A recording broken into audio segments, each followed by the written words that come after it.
Okay. ఈరోజు మనం అసలు క్లౌడ్ అంటే ఏంటిది? ఆ క్లౌడ్ మనం ఎందుకు యూజ్ చేస్తాము? దేనికి? ఆ క్లౌడ్‌లో మనకి అప్లికేషన్ ఎలా రన్ అయితది? మన స్టోరేజ్ ఎలా చేసుకుంటాము? అందరూ మై క్లౌడ్‌కి ఎందుకు మైగ్రేట్ అయితున్నారు? ఈరోజు దాని గురించి డిస్కస్ చేద్దాం. ఓకేనా? Okay sir. Okay. Let me share my screen. Okay.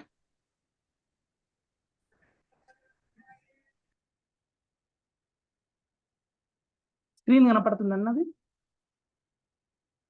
కనిపిస్తుంది సార్. కనిపిస్తుంది. ఓకే, కనిపిస్తుంది.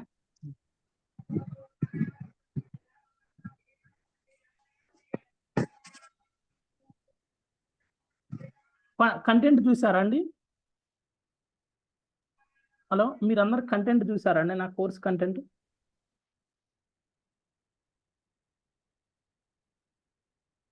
హలో, చూసాం. ఈరోజు మనం డిస్కస్ చేయబోయే టాపిక్ ఏంటంటే అజూర్ గ్లోబల్ ఫుట్ ప్రింట్.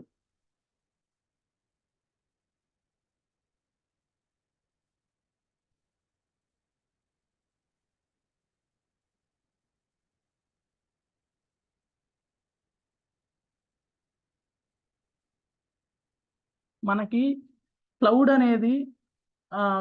అనేది మల్టిపుల్ టైప్స్ ఉన్నాయండి. అంటే ఇప్పుడు అజూర్ కానీ, ఏడబ్ల్యూఎస్ కానీ, జీసీపీ కానీ, ఇట్లా ఆలీబాబా, ఒరాకిల్, ఇట్లా చాలా రకాల క్లౌడ్స్ ఉన్నాయండి.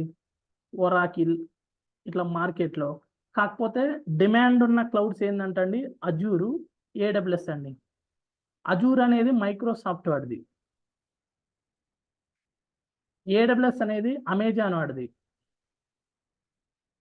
జీసీపీ అనేది గూగుల్ వాడిదండి. ఇట్లా మనకి లాట్ ఆఫ్ క్లౌడ్స్ ఉన్నాయి మనకి ఐటీ ఇండస్ట్రీలో. సో ఇప్పుడు మనం డిస్కస్ చేయబోయేది ఈ అజూర్ అండి, మైక్రోసాఫ్ట్ వాడిది. దేనికి అంటే ఇది very demanded in IT industry. ఓకేనా? వినిపిస్తుందండి? ఈ క్లౌడ్ అనేది, అజూర్ క్లౌడ్ అనేది ఏ క్లౌడ్ అయినా పబ్లిక్ క్లౌడ్ అండి. Public cloud. ఈ పబ్లిక్ క్లౌడ్ ఎందుకు అనంటే పబ్లిక్ క్లౌడ్ అనేది ఎవరైనా యూజ్ చేసుకోవచ్చు. ప్రతి ఒక్కరు కూడా. ఇప్పుడు ఫర్ ఎగ్జాంపుల్ డీమార్ట్ వాడు ఉన్నాడు, రిలయన్స్ ట్రెండ్స్ వాడు ఉన్నాడు. వాడి మల్టిపుల్ ఫ్రాంచైజెస్ ఉన్నాయండి. ఇప్పుడు డీమార్ట్ ఫర్ ఎగ్జాంపుల్ హైదరాబాద్లో చూసుకుంటే అమీర్పేట కానీ, మియాపూర్ కానీ, ఇలాంటి చాలా ఉన్నాయి. కాబట్టి వాడు ఏం చేస్తాడంటే వాడి డేటాని, ఆ కస్టమర్ ఏం చేస్తాడంటే వాడి డేటాని ఎవ్రీడే వాడు జరిగే డేటాని అంతా స్టోర్ చేసుకోవడానికి ఈ క్లౌడ్ యూజ్ చేస్తాడు. ఓకేనా? ఇప్పుడు మనం ఫర్ ఎగ్జాంపుల్ నాగేశ్వరరావు గారు ఉన్నారు. నాగేశ్వరరావు గారు, మీ దగ్గర ఒక .NET అప్లికేషన్ ఉందండి. .NET కానీ, జావా కానీ, పైథాన్ కానీ. ఇప్పుడు ఆ అప్లికేషన్ రన్ కావాలంటే ఇప్పుడు మీరు ఒక క్లౌడ్లో స్టోర్ చేయాలి కదండి. ఓకేనా? క్లౌడ్లో స్టోర్ చేయాలంటే ఇప్పుడు మీరు ఒక .NET అప్లికేషన్ ఉంది. ఆ అప్లికేషన్ రన్ కావాలంటే మీకు ఒక ఇన్ఫ్రాస్ట్రక్చర్ కావాలి. ఇన్ఫ్రాస్ట్రక్చర్ అంటే ఏంటండి? క్లౌడ్లో మనకి ఇప్పుడు 2 కోర్ CPU, 4 GB ర్యాము, ఇట్లా మీకు ఈ ఈ ఈ ఇమేజ్ కావాలంటే మీరు ఈ క్లౌడ్ని క్లౌడ్లో డిప్లాయ్ చేయాలి. మీ .NET అప్లికేషన్ ఉందండి. ఇప్పుడు ఈ .NET అప్లికేషన్ ఓన్లీ విండోస్ మిషన్ని సపోర్ట్ చేస్తుంది. ఈ విండోస్ కానీ, లైనక్స్ కానీ. ఈ లైనక్స్ మిషన్ సపోర్ట్ చేసిన, విండోస్ మిషన్ సపోర్ట్ చేసిన ఈ క్లౌడ్లో ఈ విండోస్ మిషన్ ఇది ఉంది కదా అజూర్ క్లౌడ్లో, ఈ అప్లికేషన్ ఈ కోడ్ ఉంటుంది కదా .NET అప్లికేషన్ కోడ్, ఈ కోడ్ ఈ క్లౌడ్లో స్టోర్ చేసుకోవాలంటే మనకి VMs కావాలి. VMsని సర్వర్స్ అని కూడా అనట్రండి. సర్వర్స్ అంటే ఈ VMని మనం 2 core CPU, 4 GB RAM depend on your requirement. అంటే ఇప్పుడు మీకు ఈ అప్లికేషన్ చిన్న అప్లికేషన్ అనుకోండి, 2 కోర్ CPU, 4 GB ర్యామ్ సరిపోతుంది. అదే కొంచెం ఇప్పుడు ఫ్లిప్కార్ట్, అమెజాన్ లైక్ అప్లికేషన్ అనుకోండి, ఎప్పుడు ఫ్లోటింగ్ ఉంటుంది కదా, అప్లికేషన్కి హిట్టింగ్ జరుగుతూనే ఉంటుంది కదా. దానికోసం ఏం చేస్తారంటే కొంచెం వాళ్ళ రిక్వైర్మెంట్ అప్పుడు 4 కోర్ CPU కానీ, 8 GB ర్యామ్ కానీ ఇట్లా చూజ్ చేసుకొని ఈ క్లౌడ్ ఇన్ఫ్రాస్ట్రక్చర్ అంటే మనం ఒక డెవాప్స్ ఇంజనీరు ఈ కస్టమర్ వచ్చినప్పుడు ఈ డెవాప్స్ ఇంజనీర్ ఉన్నాడు కదా, ఈ కస్టమర్ కి క్రియేట్ చేసి ఇస్తాడండి క్లౌడ్ లో. అంటే మనమే ఈ డెవాప్స్ ఇంజనీర్ కదా, మనం దీన్ని క్లౌడ్ ఇన్ఫ్రాని మనం ఈ ఇన్ఫ్రాలో చేస్తాం అనమాట వర్క్.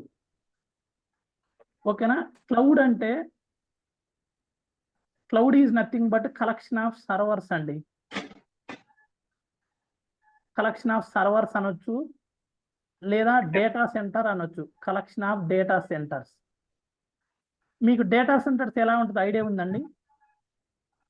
తీనా గారు,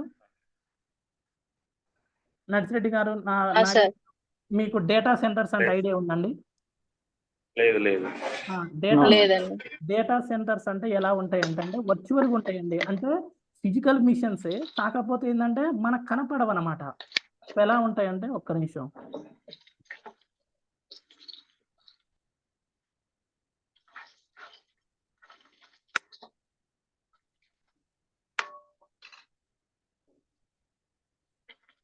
డేటా సెంటర్స్ అంటే ఇలాగ ఉంటాయండి, ర్యాక్స్ వైజ్గా ఉంటాయండి. అంటే ఇవి నథింగ్ బట్ ఒక మనకి సిస్టమే. ఇప్పుడు మనమేమో సిస్టమ్స్, ఇప్పుడు మన దగ్గర ఒక్కొక్క సిస్టమ్ ఇవి ఉన్నాయి కదా, మన సేమ్ అవే సిస్టమ్స్, కానీ మనమేమో ఇక్కడ ఫిజికల్ గా చూస్తాము మన సిస్టమ్ ని. ఇక్కడ డేటా సెంటర్స్ ఏంటంటే అండి కలెక్షన్ ఆఫ్ సర్వర్స్. అంటే ఇప్పుడు ఈ ఒక్కొక్క ర్యాక్ ఉంది కదా, ఒక్కొక్క ర్యాకులో ఇవన్నీ సర్వర్స్ అండి. ఇవన్నీ ఒక్కొక్క కంప్యూటరు. కాకపోతే మన దానికి ఏమో జియుఐ ఉంటుంది, గ్రాఫికల్ యూజర్ ఇంటర్ఫేస్ ఉంటుంది.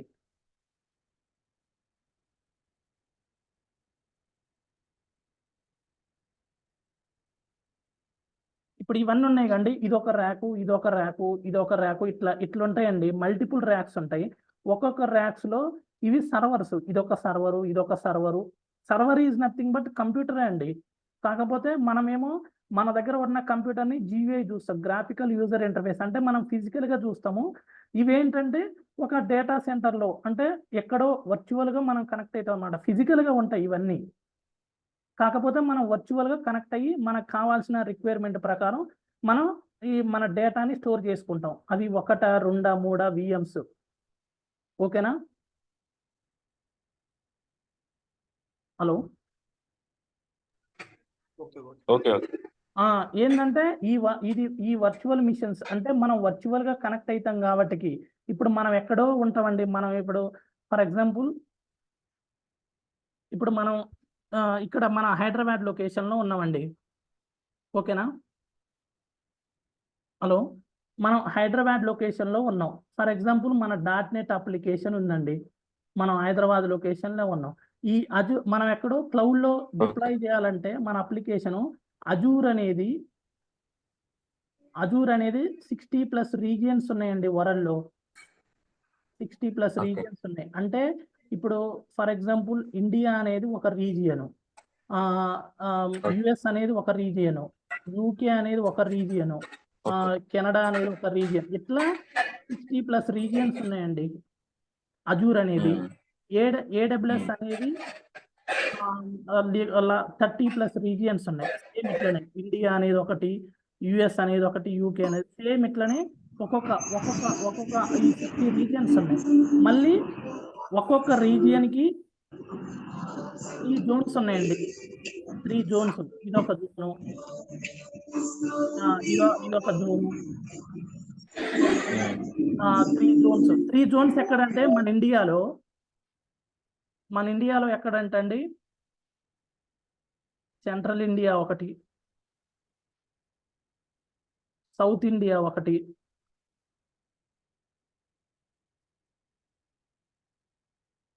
వెస్ట్ ఇండియా ఒకటండి. ఈ సెంట్రల్ ఇండియా ముంబైలో ఉందండి. ఇది చెన్నై, సౌత్ ఇండియా చెన్నైలో ఉంది. ఇది ఒక జోన్ అన్నమాట. అంటే ఒక్కొక్క రీజియన్, ఇండియా అనేది రీజియను. ఓకేనా? ఇండియా అనేది ఒక రీజియను. ఇవన్నీ జోన్స్ అన్నమాట. ముంబై అనేది ఒక రీజియను, చెన్నై అనేది ఒక రీజియను, ఇంకొకటి పూణేలో ఉందండి. అంటే ఈ అజూర్ వాడు ఒక్కొక్క రీజియన్ కి 3 జోన్స్ డివైడ్ చేసిందండి. అంటే ఇప్పుడు యుఎస్ ఉంది, central US, east US, west US. ఇట్లా ఒక్కొక్క రీజియన్ కి ఒక్కొక్క రీజియన్ కి 3 జోన్స్ వైజ్ గా డివైడ్ చేసిండు. ఇప్పుడు ఓకే. ఇక్కడ AWS ఏమైందంటే అండి, ఒక్కొక్క దాంట్లో 3, 4 ఉన్నాయి, ఒక్కొక్క దాంట్లో 6 ఉన్నాయి, ఒక్కొక్క దాంట్లో ఒక్కొక్కటే ఉన్నాయి. ఇట్లా వాడేమో ఇట్లా చేసుకుంటూ మన అజూర్ వచ్చేసి ఒక్కొక్క రీజియన్ కి 3 జోన్స్ వైజ్ గా డివైడ్ చేసుకుందండి. ఓకేనా? ఓకే. ఇవి ఎందుకు డివైడ్ చేసుకుంటా అది కూడా మీకు చెప్తా ఇప్పుడు. ఓకేనా? హ్మ్.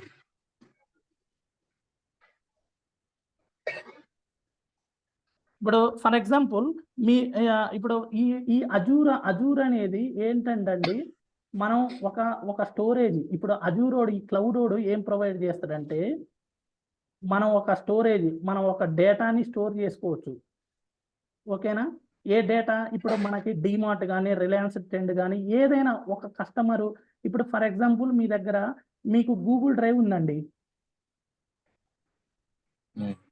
మీ గూగుల్ డ్రైవ్లో ఫర్ ఎగ్జాంపుల్ ఇప్పుడు 15 GB ఫ్రీ స్పేస్ ఉంటుందండి. గూగుల్ డ్రైవ్ కానీ, ఐక్లౌడ్ కానీ. ఓకే. ఓకేనా? గూగుల్ డ్రైవ్ కానీ, ఐక్లౌడ్ కానీ. గూగుల్ డ్రైవ్లో ఇప్పుడు 15 GB ఉందండి. ఇప్పుడు 15 GB ఫిల్ అయిందంటే ఇప్పుడు ఈ గూగుల్ డ్రైవ్ అనేది మీ ఫోన్కి ఒక్కటే కాదు కదండి. ఓకేనా? అదే. ఇప్పుడు మనం ఎక్కడి నుంచైనా కనెక్ట్ అవుతాం. మన ఫోన్ నుంచి కాకుండా మనం ఈ గూగుల్ డ్రైవ్లో ఉందనంటే మనం ఎక్కడి నుంచైనా ఎప్పుడైనా కనెక్ట్ కావచ్చు. ఇప్పుడు ఈ గూగుల్ డ్రైవ్లో 15 GB ఉంది. ఇది ఫుల్ అయిందండి. నెక్స్ట్ ఒక 100, 200 రూపీస్ పెడితే మళ్ళా కొంత ఒక 100 GB లేకపోతే ఒక 150 GB ఇట్లా మనం ఈ ప్రీమియం తీసుకుంటాం కదా. ఇప్పుడు అమౌంట్ పే చేసినందుకు మనం ఇక్కడ మనకు స్పేసెస్ పెరుగుతుంది. సేమ్ ఐక్లౌడ్ కూడా అంతే కదా. ఓకేనా? సేమ్ ఈ అజూర్ క్లౌడ్లో కూడా మనం ఏదన్నా స్టోర్ చేసుకున్నా, డేటాని స్టోర్ చేసుకున్నా, మన అప్లికేషన్ డిప్లాయ్ చేయాలన్నా, ఇప్పుడు మనకి ఫ్లిప్కార్ట్ కానీ, అమెజాన్ కానీ, మనకి ఏ అప్లికేషన్ ఉన్నా మనకి ఎట్లా రన్ అవుతుందండి, మనం ఆ అప్లికేషన్ అనేది క్లౌడ్లో స్టోర్ చేస్తాం. ఓకేనా? ఇప్పుడు మనం అప్లికేషన్ ఆ క్లౌడ్లో స్టోర్ చేస్తే వాడు ఏం చేస్తాడంటే మనం జస్ట్ మనం అప్లికేషన్ డిప్లాయ్ చేస్తాం. అప్లికేషన్ డిప్లాయ్ చేస్తే మొత్తం వీడే మేనేజ్ చేస్తాడు. మెయింటెనెన్స్ అన్ని వీడియో అండి. ఎందుకు అని అంటే ఇప్పుడు మనం ఫర్ ఎగ్జాంపుల్ ఇప్పుడు మనం ఒక ఓన్ ఇల్లు ఉంది, రెంటెడ్ హౌస్ ఉందండి. ఓకేనా? ఓన్ ఇల్లు అయితే ఏంటంటే ఇన్ఫ్రాస్ట్రక్చర్ మొత్తం ఇప్పుడు ఓన్ హౌస్, రెంటెడ్ హౌస్ ఉంది. ఇప్పుడు ఓన్ హౌస్కి ఏంటంటే మనమే అన్ని మనకి ఓన్ హౌస్ ఇప్పుడు ఎస్టాబ్లిష్ చేయాలంటే మనకి ప్లేస్ కావాలి. ఓకేనా? తర్వాత మళ్ళీ మనీ కావాలి దాన్ని కన్స్ట్రక్ట్ చేయడానికి. దానికి ఏం చేయాలి? మనం ఒక సెక్యూరిటీ కావాలి. మనం ఇప్పుడు ఇవన్నీ మనమేగా మెయింటెనెన్స్ మేనేజ్ చేసేది. ఓకేనండి? ఇప్పుడు మనకి ఇది ఒక ఓన్ హౌస్ కట్టాలంటే మినిమం ఒక 50 lakhs అవుతాయి హైదరాబాద్లో. ఓకేనా? అదే రెంట్ హౌస్ అయితే ఏంటండి, ఇప్పుడు మొత్తం ప్లేస్ వాడే మేనేజ్ చేస్తాడు. మనీ మనకి అంత 50 lakhs అంటే మనకి హై బడ్జెట్ కదా. మనం జస్ట్ ఏందండి ఒక 30,000 ఇస్తే ఒక 1 month అట్లా 1 monthకి 30,000 ఇస్తే మనం హ్యాపీగా ఉండొచ్చు అందులో రెంటెడ్కి. సెక్యూరిటీ అంతా వాడే చూసుకుంటాడు. జస్ట్ మనకు అయ్యే ఖర్చు ఎంత? 30,000. అదే మనం ఓన్గా చేయాలంటే 50 lakhs ఖర్చు అవుతుంది. ఇప్పుడు అందుకనే మనం ఏం చేస్తున్నాం అంటే మనం ఈ అజూర్ క్లౌడ్ని మనం రెంట్గా యూజ్ చేసుకుంటున్నాము. మనం ఎంత అయితే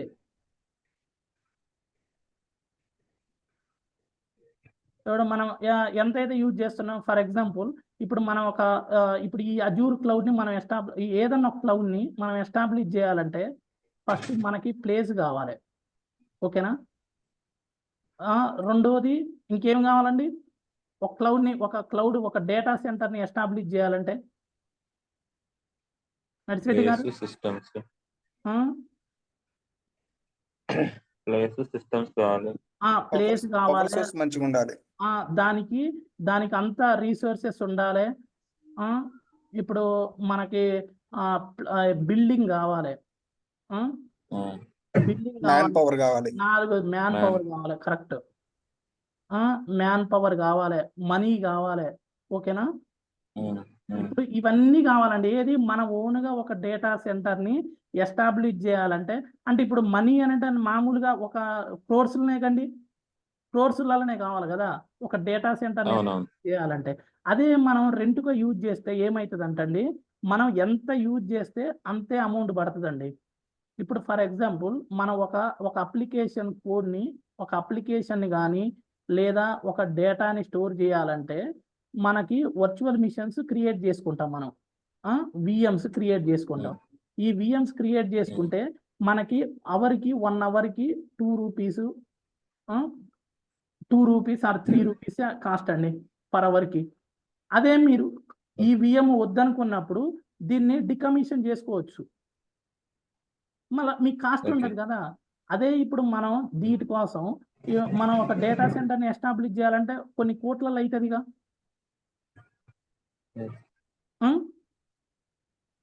ఇప్పుడు మనకు ఒక కంపెనీ ఉందండి, మనం ఆ కంపెనీకి మనం డేటా సెంటర్స్ ఎస్టాబ్లిష్ చేసుకొని లాస్ వస్తే కొన్ని కోట్లలో లాస్ అవుతామా లేదా? అదే ఇప్పుడు ఈ రెంటెడ్ అనుకోండి, ఈ రెంట్ అయితే ఏముంది, ఈ విఎమ్స్ పోతే మనం వాడికి ఎంత మా అంటే ఒక 10-20 వేలల్లో అయిపోతుంది, వాడి అమౌంట్ వాడికి కట్టేస్తాం, మనకు క్లోజ్ అయిపోతుంది. అదే ఈ డేటా సెంటర్స్ మొత్తం ఇప్పుడు మన కంపెనీ లాస్ అయినప్పుడు ఇదంతా లాస్ అవుతామా లేదా? ఇదంతా కొన్ని క్రోర్స్లల్లో. దానికోసమే మనం ఏం చేస్తామంటే ఈ అజూర్ ఈ క్లౌడ్ అనేది ఇప్పుడు అందరు కూడా ఈ క్లౌడ్లో యూజ్ చేస్తున్నారండి.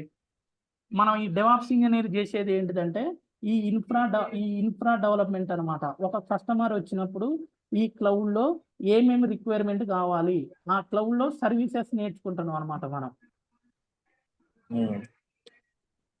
ఇదే అండి గ్లోబల్ ఫుడ్ ప్రింట్ అంటే, అజూర్ గ్లోబల్ ఫుడ్ ప్రింట్ అంటే. ఇప్పుడు ఫర్ ఎగ్జాంపుల్ ఇప్పుడు మనకి డేటా సెంటర్స్ ఎట్లానంటండి, ఇప్పుడు మనకి మొత్తం అజూరోడే మేనేజ్ చేస్తారు కదా, మెయింటెనెన్స్ మేనేజ్. ఇప్పుడు మనకి ఇప్పుడు మన ఒక్కొక్క రీజియన్కి ఇప్పుడు మీకు .NET కానీ జావా కానీ అప్లికేషన్ కోడ్ ఉంది, జావా కానీ .NET కానీ. ఇప్పుడు మీరు ఏం చేస్తారంటే మీ అప్లికేషన్ ఫ్లోటింగ్ని పెట్టి ఒక విఎం క్రియేట్ చేసుకోరండి. ఇక్కడ ఒక్కటే విఎం కావాలి మీకు, ఓకేనా? హలో, ఒక virtual mission for example 2 core CPU 4 GB RAM తీసుకురండి అజూర్ క్లౌడ్లో. ఇప్పుడు ఈ వర్చువల్ మిషన్ ఒకటి ఇప్పుడు మీకు ఏదన్నా ఈ ఫ్లోటింగ్ ఎక్కువైంది అనుకోండి, ఫ్లోటింగ్ ఎక్కువైనప్పుడు మీ అప్లికేషన్ క్రాష్ అయిద్దా కాదండి? ఇప్పుడు ఫర్ ఎగ్జాంపుల్ ఫ్లిప్కార్ట్ అప్లికేషన్ ఉందండి, ఫ్లిప్కార్ట్ అప్లికేషన్ ఇప్పుడు ఫర్ ఎగ్జాంపుల్ మన ఫెస్టివల్ సీజన్లో ఇప్పుడు ఇట్లా మనం ఒక వర్చువల్ మిషన్లో క్రియేట్ చేసుకున్నాము ఈ ఫ్లిప్కార్ట్ యాప్ అప్లికేషన్ కోడ్ చేసుకున్నప్పుడు ఫెస్టివల్ సీజన్లో ఆ ట్రాఫిక్ అనేది ఇప్పుడు మనకి ఫ్లోటింగ్ ఎక్కువ ఉంటుందా లేదా అమెజాన్కి కానీ ఫ్లిప్కార్ట్కి కానీ? ఇప్పుడు ఈ కస్టమర్స్ హిట్ చేస్తున్నప్పుడు ఇట్లా హిట్ అవుతున్నప్పుడు ఈ ఒక వర్చువల్ మిషన్ అనేది తట్టుకుంటుందా అండి? అప్లికేషన్ క్రాస్ అవుతుందా లేదా? సో దానికోసం ఏమంటే మనం ఏం చేస్తామంటే క్లౌడ్ని యూజ్ చేసినప్పుడు ఆటోమేటిక్గా ఇక్కడ ఎట్లయితే ఇక్కడ యూజర్స్ హిట్టింగ్ పెరుగుతుంటుందో ఇక్కడ ఈ క్లౌడ్ ఇన్స్టెన్సెస్ కూడా పెంచుతుందండి ఆటోమేటిక్గా. దీన్ని ఆటో స్కేలింగ్ అంటారు. ఎందుకంటే మీకు అప్లికేషన్ క్రాష్ కాకుండా మీకు ఇక్కడ మీరు విఎమ్స్ ఇక్కడ కస్టమర్స్ హిట్టింగ్ పెరుగుతూ ఉంటే అప్లికేషన్ ట్రాఫిక్ పెరుగుతూ ఉంటే ఇక్కడ మీకు విఎమ్స్ పెరుగుతుంటాయండి. ఈ విఎమ్స్ పెరుగుతుంటాయి. ఇదంతా మేనేజ్ చేసేది ఈ క్లౌడే అండి, ఈ ఇన్ఫ్రా ఇంజనీరే ఇవన్నీ మేనేజ్ చేసేది. అందుకనే మనకి ఫెస్టివల్ సీజన్లో కొన్ని లక్షల మంది ఫ్లిప్కార్ట్ అమెజాన్ యూజ్ చేస్తున్నా కొంచెం కూడా బఫర్ కాకుండా మీకు ఇన్ టైంలో అందిస్తుందంటే దానికి బికాస్ క్లౌడే అండి కారణం. ఓకేనా? ఇదొక ఆటోమేటిక్ గా విఎమ్స్ యాడ్ అవుతాయా లేకపోతే కావాల్సిన CPU కానీ లేకపోతే మెమరీ? ఎస్, కరెక్ట్ క్వశ్చన్ అండి. ఎందుకంటే ఇప్పుడు మీరు ఇక్కడ మనకేంటంటే విఎమ్స్ ఇంక్రీజ్ అవుతాయి ఇక్కడ. ఎలా అంటే ఇప్పుడు మీరు అప్లికేషన్ ఈ యాప్ కోడ్ని మీరు క్లౌడ్లో డిప్లాయ్ చేసినప్పుడు మీరు ఇక్కడ ఇమేజ్ని అంటే సైజుని సెలెక్ట్ చేసుకుంటారు. అంటే 4 కోర్ CPU 8 GB ర్యామ్, ఓకేనా? ఈ ఈ ఇమేజ్ని ఈ సైజుని బేస్ చేసుకొని మనకి ఇక్కడ విఎమ్స్ ఇంక్రీజ్ అవుతాయండి. ఇప్పుడు 4 కోర్ సిపియు ఉంటేనేమో ఒక 3 టు ఆ డిస్క్ టైర్ని బట్టి ఉంటుంది అనమాట. ఎన్ని విఎమ్స్ యాడ్ కావాలి, 3 to 4 లేకపోతే ఇక్కడ 4 కోర్ సిపియు ఈ ఇమేజ్ సైజ్ పెరుగుతూ ఉంటే ఇక్కడ విఎమ్స్ యాడ్ అవుతాయి. మీకు ఇన్ని ఇన్స్టాన్సెస్ని పెంచుకోవచ్చు అనమాట. అంటే దీన్ని ఏమంటారంటే స్క్యూ సైజ్ అంటారండి. Skew size. ఈ స్క్యూ సైజును పెంచుకుంటే ఇక్కడ 4 core CPU 8 GB ర్యామ్కి 3 to 4 VMs ఉంటాయి. ఇప్పుడు అదే మీరు ఇక్కడ skew size 8 core CPU 16 core GB RAM అనుకోండి, మీకు ఇక్కడ 10 విఎమ్స్ అట్లా ఈ బేస్డ్ ఆన్ డిస్క్ టైర్ అంటే ఈ స్క్యూ సైజుని బట్టి మీరు ఇక్కడ ఇన్స్టాన్సెస్ పెంచుకోవచ్చు అనమాట. దీన్నే ఆటో స్కేలింగ్ అంటారు.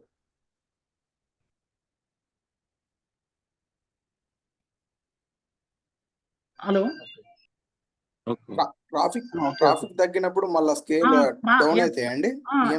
ట్రాఫిక్ తగ్గినప్పుడు మళ్ళీ ఇది డిక్రీజ్ అవుతుంటదండి. అంటే బేస్డ్ అపాన్ దాన్ని ఏమంటారంటే అవైలబిలిటీ సెట్ అంటారు. మీకు కమింగ్ సెషన్లో ఇవన్నీ నేను లైవ్లో చూపిస్తా అండి, మీకు విఎమ్స్ ఎట్లా ఇంక్రీజ్ అవుతున్నాయి లేదా అనేది. ఇప్పుడు ఈ ట్రాఫిక్ పెరుగుతున్నప్పుడు విఎమ్స్ ఇంక్రీజ్ అవుతుంటాయి, ట్రాఫిక్ తగ్గినప్పుడు మళ్ళా ఈ ట్రాఫిక్ అనేది కాన్స్టెంట్గా అంటే మీకు ఒక విఎం కావాలా 2 విఎమ్స్ కావాలా అనేది మీకు కాన్స్టెంట్గా వస్తుంది అనమాట. ఇక్కడికి వచ్చి ఇక్కడ బ్రేక్ అవుతుంది. ఈ ట్రాఫిక్ హిట్టింగ్ పెరుగుతూనే కొద్దీ ట్రాఫిక్ హై అవుతుంది, మళ్ళీ లో అవుతుంది అండి, డిక్రీజ్ అవుతుంది.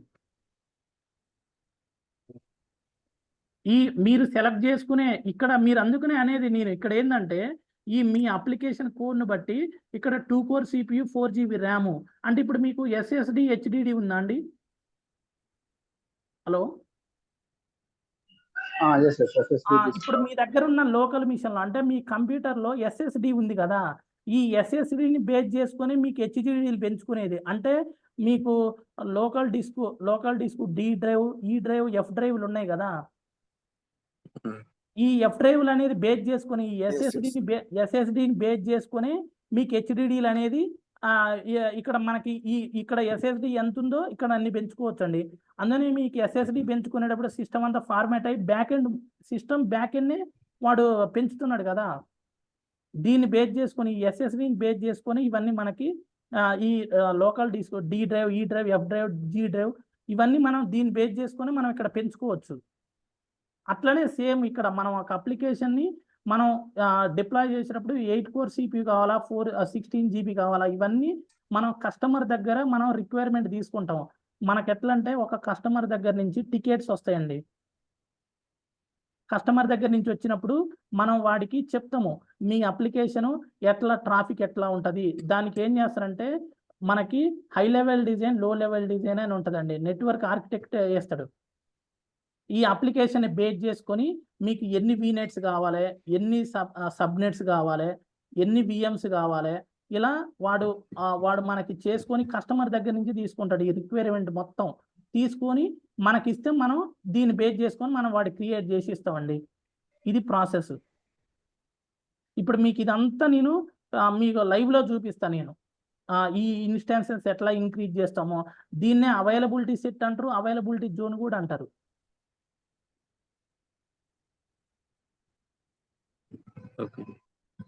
ఓకేనా? ఇప్పుడు మీరు ఫర్ ఎగ్జాంపుల్ ఇప్పుడు మన నాగేశ్వరరావు గారు నేను ఒకటే వర్చువల్ మిషన్ కి ఫస్ట్ రిక్వెస్ట్ పెట్టాను కదా సార్ అనుకోండి. మీరు ఆటో స్కేల్ అన్నప్పుడు నేను అడిగిన కాస్ట్ కంటే ఎప్పుడు ఎక్కువ కాస్ట్ వేస్తాడు ఆ టైంలో? ఇప్పుడు కాస్ట్ అని అంటే ఇప్పుడు మీ ఫర్ ఎగ్జాంపుల్ ఇప్పుడు మనకి అజూర్కి ఏడబ్ల్యూఎస్కి వేరియేషన్ అంటే ఏంటంటే అండి, అజూర్కి ఏమో ఇదేమో అవర్లీ బేస్డ్ అండి, అవర్లీ బేస్డ్ కాస్ట్ పడుతుంది. ఇది ఏడబ్ల్యూఎస్ ఏంటంటే మంత్లీ బేస్డ్ కాస్ట్. అయితే ఇప్పుడు ఈ అవర్లీ బేస్డ్ ఏంటంటే ఇప్పుడు మనకి ఈ ఫెస్టివల్ సీజన్లో విఎమ్స్ కావాలి కదా, ఈ విఎమ్స్ ఇంక్రీజ్ అయినప్పుడు ఈ విఎం ఇప్పుడు ఫర్ ఎగ్జాంపుల్ 2 hours ఉందండి, 2 hours రన్ అయింది, ఈ 2 hours కాస్ట్ వేస్తాడండి వాడు. మళ్ళీ తర్వాత ఈ ట్రాఫిక్ డౌన్ అయినప్పుడు మళ్ళీ ఈ విఎమ్స్ డిక్రీజ్ అవుతాయి. ఈ విఎమ్స్ ఈ 2 hours మీరు యూజ్ చేసుకున్నారు కాబట్టి 2 hours అమౌంట్ పే చేస్తాం. ఇప్పుడు ఫర్ ఎగ్జాంపుల్ 3 hours ఉంది, 3 hours అమౌంట్ పే చేయాలి. ఇది 2 hours ఉంది, 2 hours అమౌంట్ పే చేయాలి. ఇప్పుడు ఇట్లా కాకుండా ఇప్పుడు నేను రిక్వెస్ట్ పెట్టకపోయినా ఆటోమేటిక్ వాడే యాడ్ చేస్తాడు వర్చువల్ మిషన్స్. ఇప్పుడు ట్రాఫిక్ ని బట్టి అంతే కదా. ఇప్పుడు మీరు అప్లికేషన్ మనం డిప్లాయ్ చేసేటప్పుడు మనం స్టార్టింగ్ లో అప్లికేషన్ డిప్లాయ్ చేసేటప్పుడు మన దగ్గర నుంచి వాడు మన రిక్వైర్మెంట్ తీసుకుంటాడు కస్టమర్ దగ్గర నుంచి. మీ అప్లికేషన్ హిట్టింగ్ ఎంత, ఇప్పుడు మీ అప్లికేషన్ ని బేస్ చేసుకొని మనకి లో level design high level design వేస్తాడు.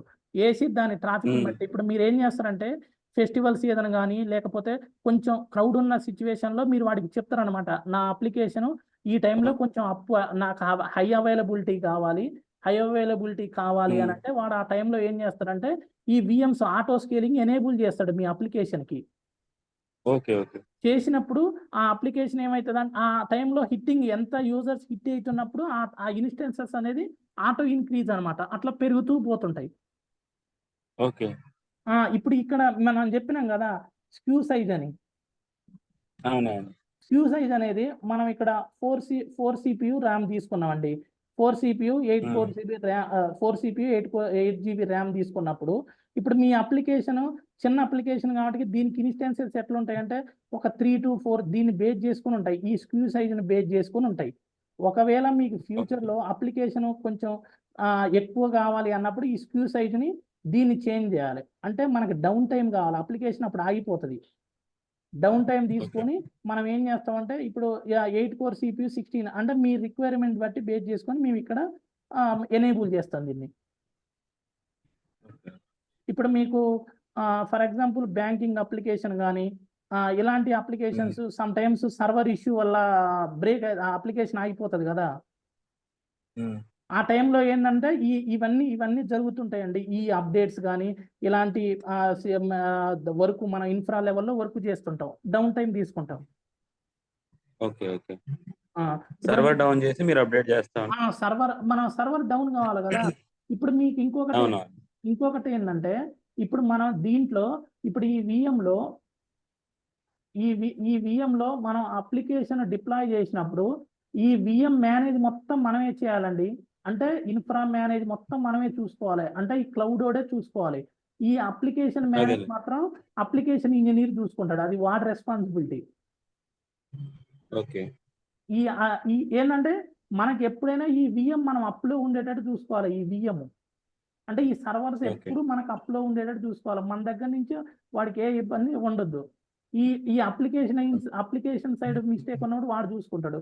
కానీ మనం మాత్రం ఎప్పుడైనా హై అవైలబిలిటీ ఇవ్వాలండి మన వాడికి. ఈ విఎం అనేది ఎప్పుడైనా హై అవైలబిలిటీ ఇవ్వాలి.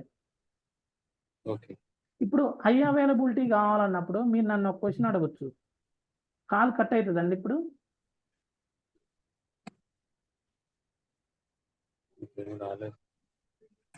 హలో నాగేశ్వరరావు గారు. సార్ ఇంకేం రాలేదు సార్. మరి ఇంకేం నోటిఫికేషన్ తీనా గారు, ఇప్పుడు ఫర్ ఎగ్జాంపుల్ మీ అప్లికేషన్ ఉందండి. ఫర్ ఎగ్జాంపుల్ మీది జావా కానీ ఏదన్నా ఒక అప్లికేషన్, జావా కానీ పైథాన్ అప్లికేషన్ ఉందండి. ఇప్పుడు మీరు ఏం చేశారంటే ఇప్పుడు ఒక విఎంలో మీ అప్లికేషన్ డిప్లాయ్ చేసుకున్నారు మీరు క్లౌడ్లో. ఇది ఎక్కడ చేశారు? ఇప్పుడు ఫర్ ఎగ్జాంపుల్ మీకేమైందంటే ఇప్పుడు మీరు మన చెన్నైలో చేశారండి, చెన్నై డేటా సెంటర్లో చేశారు. ఓకేనా? మీరు చేసినప్పుడు ఎందుకు ఈ చెన్నైలో చేశారంటే కస్టమర్కి ఎక్కడ నియరెస్ట్ లొకేషన్లో చేసుకుంటాడండి.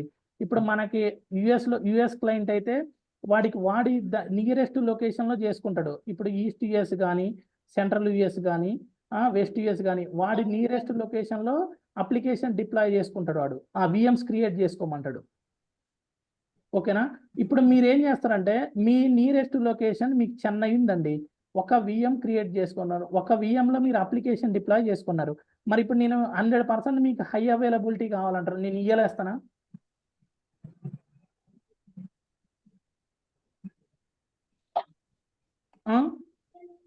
ఇవ్వలేమండి. సమ్టైమ్స్ పాసిబిలిటీ అవ్వదు. ఎలా అండి? ట్రాఫిక్ పెరిగినప్పుడు మిషన్ మీద వర్క్ అని అంటారు. ఇంకోటి నెంబర్ ఆఫ్ హిట్స్ పెరిగినప్పుడు ఇబ్బంది అవుతుంది. ఇంకొకటి ఏంటంటే అండి ఇప్పుడు మనం పవర్ ఉండొచ్చు ఉండకపోవచ్చు అండి. ఎస్ కరెక్ట్ అండి. ఇప్పుడు మనం ఒక విఎంలో అప్లికేషన్ డిప్లాయ్ చేసి మీకు హై అవైలబిలిటీ కావాలంటే ఈ విఎం అనేది కూడా ఫిజికల్ సర్వరే కండి, ఎక్కడో ఒక దగ్గర.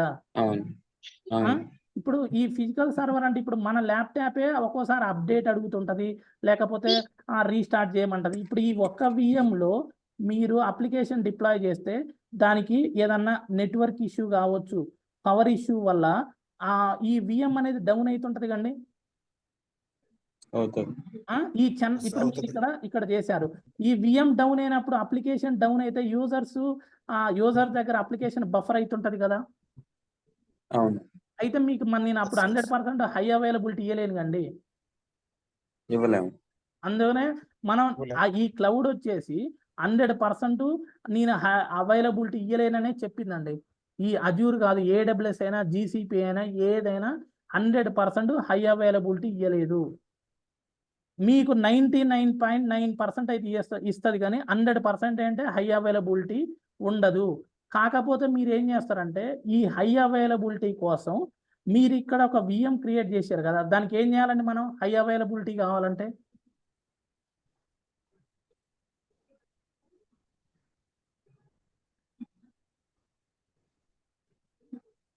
హలో, కావాల్సిన రిసోర్సెస్ అవైలబిలిటీ తీసుకోవాలి. మీరు లేదండి హై అవైలబిలిటీ కావాలన్నప్పుడు ఇప్పుడు ఫర్ ఎగ్జాంపుల్ మన తెలంగాణలో 24 hours కరెంట్ అండి. ఇప్పుడు మనం 24 hours కరెంట్ ఇస్తుంది కదా అని మనమైతే ఈ జనరేటర్ కానీ ఇన్వర్టర్ కానీ యూజ్ చేయకుండా మనమైతే ఉండలేము కదండి. మనకి ఏదన్నా వర్క్లో ఉన్నప్పుడు కరెంట్ పోతుంది, ఇప్పుడు మన వర్క్ అంతా ఎఫెక్ట్ అవుతుంది కదా. ఇప్పుడు మన వర్క్ అయిపోతుంది కదా మధ్యలో. దానికోసం ఏం చేసిందంటే అండి బ్యాకప్ తీసుకొని వచ్చిందండి. బ్యాకప్ పెట్టుకోవాలా మీరు. అంటే బ్యాకప్ అంటే ఎక్కడంటే ఇప్పుడు ఇక్కడ మీరు చెన్నైలో ఒక విఎం క్రియేట్ చేశారు కదా. చెన్నైలో ఒక విఎం క్రియేట్ చేసినప్పుడు బ్యాకప్ పెట్టుకోవాలంటే మీకు నియరెస్ట్ లొకేషన్ ఇంకొక దాంట్లో ఇంకొక విఎం క్రియేట్ చేసుకోవాలండి. ఇంకొక సర్వర్ అనేది క్రియేట్ చేసుకోవాల్సిందే మీకు హై అవైలబిలిటీ కావాలి అంటే. చెన్నైగా కాస్ట్ పెరుగుతుంది కండి. మరి మీకు హై అవైలబిలిటీ కావాలన్నప్పుడు కాస్ట్ అనేది ఖచ్చితంగా మీరు పెట్టాలండి. హలో, అంటే నీ అప్లికేషన్ అన్ఇంటరప్టెడ్ గా రావాలి అని అనుకున్నప్పుడు మనం కాస్ట్ కరెక్ట్ అండి. ఇప్పుడు మీకు కాస్ట్ కావాలన్నప్పుడు ఇప్పుడు మన ఫర్ ఎగ్జాంపుల్ లాస్ట్ టైం ఏమైందంటే మాకు ఒక రిక్వైర్మెంట్ వచ్చిందండి. మాకు ఒక రిక్వైర్మెంట్ వచ్చి క్లౌడ్ అంటే మా టీంలో మా L3 ఇంజనీర్కి ఆ రిక్వైర్మెంట్ వచ్చింది. క్లయింట్ ఏమన్నాడంటే నాకు ఒక విఎంలో క్రియేట్ చేసే అప్లికేషను నాకు హై అవైలబిలిటీ కావాలన్నాడండి. మేమే మీటింగ్లో ఉన్నాం. మీటింగ్లో ఉంటే వాడు ఏమన్నాడంటే అప్లికేషన్ నాకు హై అవైలబిలిటీ కావాలనంటే మా మేనేజర్ ఏమన్నాడంటే మీకు ఒక్క విఎంలో మీరు పెట్టుకొని హై అవైలబిలిటీ కావాలి అని అంటే దట్ ఈజ్ నాట్ పాసిబుల్ అని అంటే మా మేనేజర్ ఏమన్నాడంటే మరి ఎట్లా దానికి సొల్యూషన్ ఏమని అన్నాడు క్లయింట్. దానికి ఏమన్నాడంటే మీరు బ్యాకప్ తీసుకోవాల్సిందే, ఇంకొక జోన్లో మీరు అప్లికేషన్ డిప్లాయ్ చేయాల్సిందే అని అంటే వాడు మరి కాస్ట్ పెరుగుతుంది కదా అని అన్నాడు. మరి కాస్ట్ మీకు హై అవైలబిలిటీ కావాలంటే కాస్ట్ పెట్టుకోవాల్సిందే అండి, కాస్ట్ లేకుండా హై అవైలబిలిటీ అంటే దట్ ఈజ్ నాట్ పాసిబుల్ అని అన్నాడు. వాడు సచ్చినట్టు ఇంకొక విఎం క్రియేట్ చేయించుకుంటాడు ఇంకొక జోన్లో. ఇప్పుడు ఈ విఎం క్రాష్ అయింది. ఇప్పుడు ఈ విఎం ఏదైనా అప్డేట్స్ అడిగినా నెట్వర్క్ ఇష్యూ వల్ల ట్రాఫిక్ అంతా ఇక్కడ నుంచి ఇట్టు కొడుతుందండి ఒక అప్లికేషన్కి. ఇక్కడ ఈ విఎం ఏదైనా క్రాష్ అయినా ఇమ్మీడియట్గా ఈ ట్రాఫిక్ అనేది ఇక్కడికి వెళ్ళిపోద్దండి. ఇప్పుడు ఇది చెన్నై విఎం, ఇది ముంబై. ఇప్పుడు ఈ విఎం ఇక్కడ నుంచి వీడు హిట్ కొట్టినప్పుడు ఇక్కడ ఏమైంది, ఇక్కడ ఇది క్రాష్ అయినా నెట్వర్క్ ఇష్యూ అయినా ఇప్పుడు ఈ ట్రాఫిక్ అనేది ఇక్కడికి పోతుందండి, ఈ ముంబై లొకేషన్కి పోతుంది అనమాట ఈ ట్రాఫిక్ అనేది. దీన్నే లోడ్ బ్యాలెన్సర్ అంటారండి. ఈ ట్రాఫిక్ ఎట్లా పోతుందంటే దీనికి ఇక్కడ లోడ్ బ్యాలెన్సర్ కాన్ఫిగర్ చేస్తాం. ఇట్లా మనకి ఈ క్లౌడ్లో మనం ఇట్లా ఈ అప్లికేషన్ అనేది ఇట్లా డిప్లాయ్ చేసుకోవచ్చు. ఇట్లా మల్టిపుల్ జోన్స్లో చేసుకోవచ్చు, మల్టిపుల్ రీజియన్స్లో అప్లికేషన్ డిప్లాయ్ చేసుకోవచ్చు, ఎన్ని రీజియన్లనైనా ఎన్ని జోన్స్లనైనా.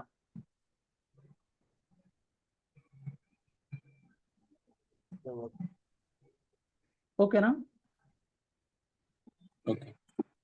ఇప్పుడు అర్థమైందండి. ఇప్పుడు చెన్నైలో ఇప్పుడు మన తీనా గారు ఏం చేశారంటే నాకు ఖర్చు తక్కువ ఉండాలి, ఓన్లీ చెన్నై లొకేషన్లో హై అవైలబిలిటీ కావాలంటే దట్ ఈజ్ నాట్ పాసిబుల్ అండి. ఎందుకంటే ఈ విఎం అనేది ఎక్కడో డేటా సెంటర్లో ఉంటుంది. కాకపోతే ఈ విఎం కూడా మనకి ఫిజికల్ సర్వరే, మనకి ఫిజికల్ కంప్యూటరే. అందువలన మనం దీనికి 100% హై అవైలబిలిటీ ఇవ్వలేమండి. ఈ ఒక్క సేమ్ జోన్ లో బ్యాకప్ తీసుకోలేమండి. అది కూడా చెప్తా. సేమ్ జోన్ లో గుడ్ క్వశ్చన్. ఇప్పుడు for example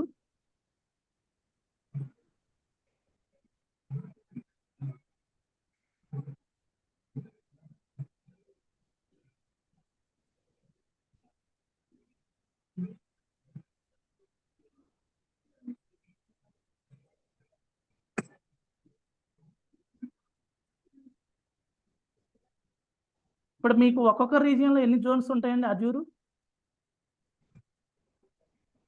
3 zones. 3 zones. 3 zones. Okay, very good.